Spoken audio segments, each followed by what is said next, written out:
Hello student, हमारी कक्षा 6 की इकाई नंबर 3 जिसका नाम है जरा मुस्कुराइए। जरा मुस्कुराइए इकाई में छोटे छोटे चुटकुले के मार्फत बच्चों को हंसाने की कोशिश की गई है। और जीवन में हास्य का बहुत महत्व है। हास्य जीवन के दुख को भुलाकर नई उमंग भर देता है और हंसने से हमारा स्वास्थ्य भी अच्छा रहता है। तो आइए कुछ ऐसे चुटकुले पढ़े कि जो आपको मुस्कुराने के लिए मजबूर कर दे। जैसे कि हमारा पहला चुटकुला है। एक मालिक ने अपने किराएदार से कहा, तुम मुझे किराया क्यों नहीं देते? तो किराएदार ने कहा, आपने ही तो कहा था कि इसे अपना ही घर समझना। तो है ना मज़ेदार? क्या है इसमें?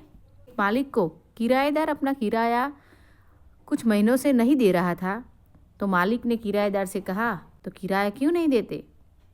तो किराएदार ने मजाक से हास्य उपजाने के लिए कहा कि आपने तो कहा था कि इसे अपना ही घर समझना, और जो अपना घर हो इसका तो किराया नहीं देना चाहिए।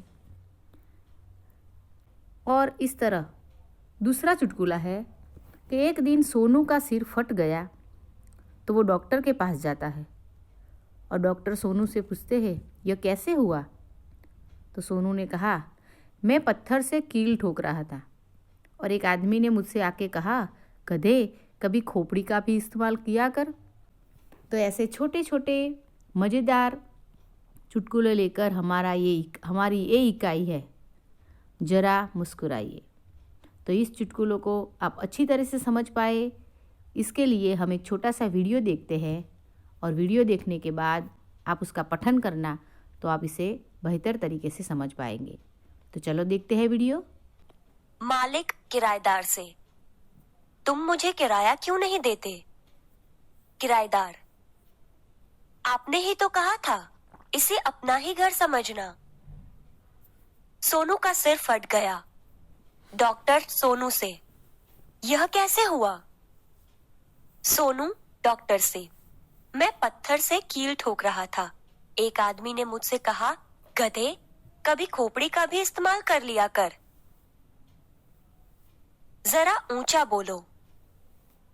माफ करें अंकल, इससे ऊंचा होकर मैं नहीं बोल सकता। पिता, डब्बू इतिहास में तुम फेल कैसे हो गए? डब्बू, क्योंकि सभी प्रश्न उस समय के पूछे गए थे जब मैं पैदा भी नहीं हुआ था। मुन्ना, पापा कल मैंने रात के 1:30 बजे तक पढ़ाई की। पिता, शाबाश बेटे, लेकिन रात को 11 बजे के बाद तो सारे मोहल्ले की लाइट चली गई थी। मुन्ना, सच? मैं तो पढ़ने में इतना मग्न था कि मुझे पता ही नहीं चला। मैं डाक खाने जा रहा हूँ। ही, कितना भूखा है कागज, पत्र भी खा जाता है।